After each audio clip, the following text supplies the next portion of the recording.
दुनिया में पहला ऐसा ये शिवलिंग है जिस पे कलमा लिखा हुआ है, ला इलाहा इल्लल्लाह रसूल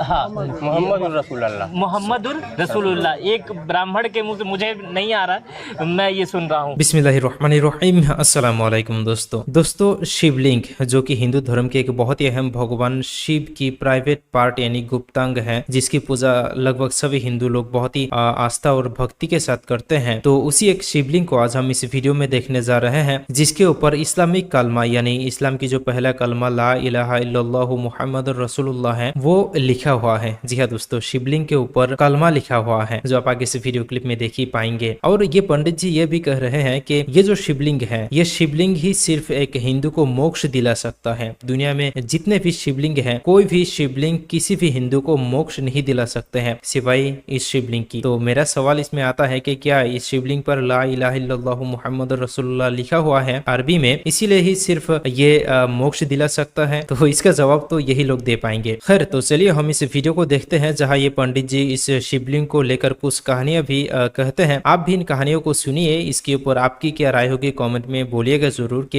ये कहानियां जो कह रही है ये पंडित जी, ये सच है या झूठे हैं। आपको क्या लगता है कमेंट में लिख कर ही जाइएगा। तो चलिए देखते हैं आज की इस वीडियो को बिना टाइम जाया करते हुए। आइए देखते हैं। कलमा लिखा हुआ है, दुनिया का पहला ऐसा शिवलिंग है जो श्रीयंत्र पे बना हुआ है। ये श्रीयंत्र है, दुनिया का पहला ऐसा शिवलिंग है जो महाभारत काल से उसी तरह है। यहाँ पर इस जगह पर मक्का से भी लोग आते हैं और देवा शरीफ से भी लोग आते हैं। देखिए, मूर्ति को कभी पत्थर के रूप में मत देखिए, मंत्र को कभी अक्षर के रूप में मत देखिए, गुरु को कभी मनुष्य के रूप में मत देखिए। ये तीनों भगवान का स्वरूप होते हैं। स्थान ये है कि जिस दिन इस जगह का रहस्य खुलेगा, यहाँ की मिट्टी लोग चाटना शुरू करेंगे।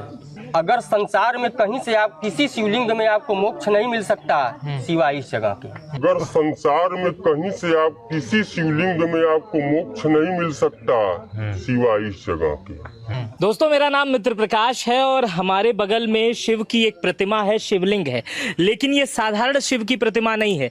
इस शिव की प्रतिमा पे कलमा लिखा हुआ है, ला इलाहा इल्लल्लाह। क्या ला इलाहा इल्लल्लाह मुहम्मदुर रसूलुल्लाह। इस पे कलमा लिखा हुआ है। इसका इतिहास जो है ये आप अभी देखेंगे तो यहाँ इस पे दिखाई दे रहा है। देखिए, ये यहाँ पर कलमा लिखा हुआ है, ये अरबी में लिखा हुआ है। ये सारी चीजें उकेरी गई हैं। इसके पीछे एक बहुत बड़ा इतिहास है कि कभी कुछ लोग बताते हैं मोहम्मद गोरी आया था, कुछ लोग गजनबी आते, कुछ आक्रमणकारी आए थे। और इस मंदिर को लेके बहुत बड़ा इतिहास है। हमारे साथ यहाँ के दो वरिष्ठ लोग हैं, पंडित जी हैं, ये भी पंडित जी हैं, और दोनों लोगों से बात करेंगे कि क्या है इस मंदिर का महत्व और आखिर शिवलिंग पर कलमा क्यों लिखा हुआ है। इस समय ज्ञानव्यापी से लेके तमाम बड़े मामले चल रहे हैं, मंदिरों को खुदाई की जा रही है, तमाम पुरातत्व विभाग उस पे हावी है और तमाम चीजें हो रही हैं। लेकिन एक शिवलिंग गोरखपुर में ऐसा है जिस पे कलमा लिखा हुआ है और वो सीधे मेरे सामने है। गोरखपुर का ये शिवलिंग है और इस पे कलमा लिखा हुआ है। आप जब ध्यान से देखेंगे तो यहाँ कलमा लिखा हुआ है। कलमा मतलब ला इलाहा इल्लल्लाह मोहम्मद रसूल उल्लल्लाह, ये कलमा होता है। मुस्लिम धर्म का ये पवित्र मंत्र कहें या क्या कह सकते हैं सर, कलमा ही है। और ये इस पे लिखा हुआ है। ये गोरखपुर में ये मंदिर है। इसके बारे में हम पंडित जी से बात करेंगे। महाराज जी, आप पहले अपना नाम बताएं। आप आनंद कुमार त्रिपाठी। आनंद त्रिपाठी जी, ये क्या है और ये क्यों है? ये महाभारत काल से संबंध है।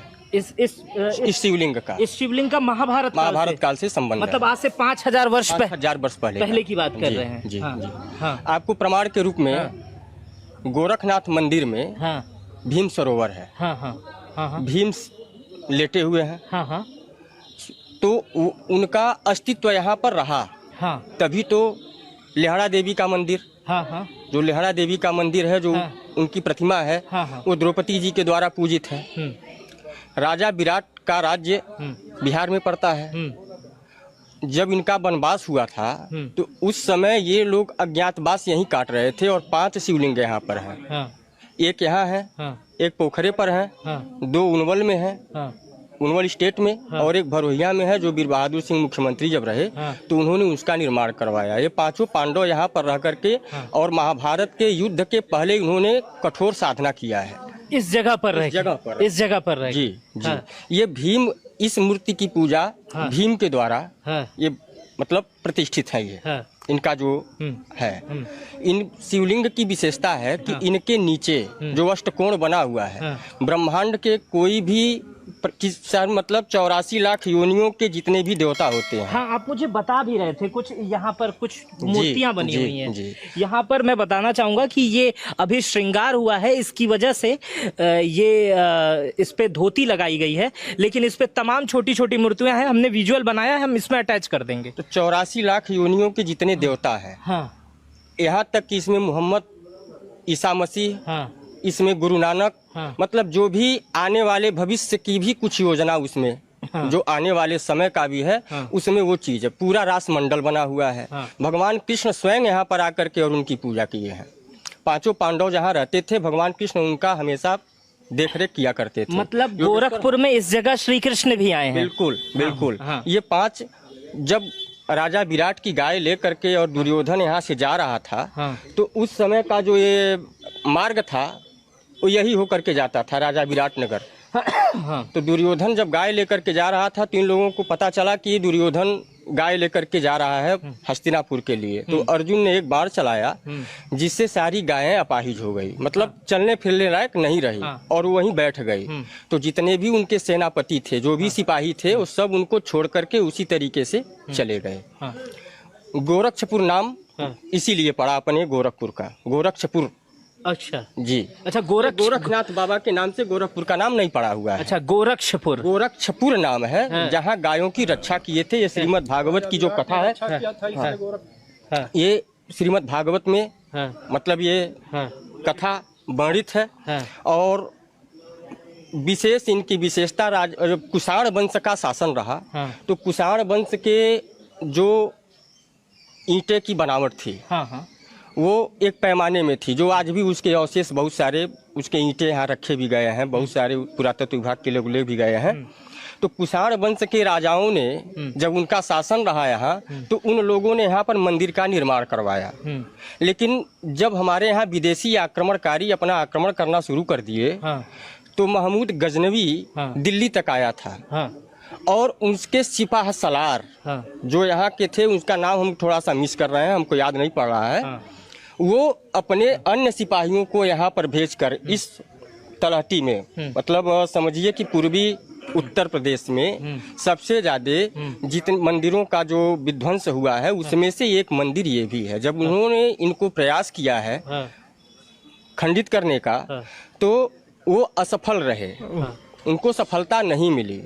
तो जैसे हम लोगों में सिद्ध संत होते हैं ना, उसी तरीके से उन लोगों में भी जो होते हैं, जो साधना में बड़े परिपक्व रहे, जिनकी साधना बड़े उच्च कोट की रही, तो उन लोगों ने उनको रोक दिया कि आप इनके साथ ऐसा कुछ मत करिए, क्योंकि ये एक ऐसी ऊर्जा है कि जो ब्रह्मांड की सारे शक्तियों का नियंत्रण इनके अंदर है। पूरे ब्रह्मांड की शक्तियाँ, जितना भी शक्तियाँ हैं, जितने भी देवता हैं, सबका नियंत्रण केंद्र यही है, समझ लीजिए। शिवलिंग। अच्छा, कुछ ऐसी कथाएं हैं कि ये शिवलिंग जो है, इसके ऊपर छत नहीं कभी लग सकती है, ये मैं सुन के आया हूँ। 1 मिनट महाराज जी। और कुछ ये है कि दंतक कथाएं हैं, क्या है इसका? इसीलिए कि महमूद गजनबी ने आया था यहाँ पर, खूब सारे लूटपाट उसने की, और खूब सोना निकालने के बाद इस शिवलिंग को तोड़ना चाहा। ये शिवलिंग टूटा नहीं, इसलिए अपनी तलवार से इस पे ला इलाहा इल्लल्लाह जो यहाँ पर दिख रहा है वो लिख दिया, कलमा उसने लिख दिया, ताकि हिंदू लोग इसकी पूजा ना कर पाए। ये कथा मैंने पढ़ी लिखी है, कहीं सुनी है। ऐसी बात नहीं रही कि हिंदू लोग इनकी पूजा न कर पाए। नहीं, वो ऐसा नहीं, जो मूर्ति खंडित हो जाती है, टूट जाती है, अलग हो जाती है, उसकी पूजा नहीं होनी चाहिए। ये खंडित तो है नहीं, ये तो पूर्ण है, परिपूर्ण है, तो इसलिए पूजनीय है।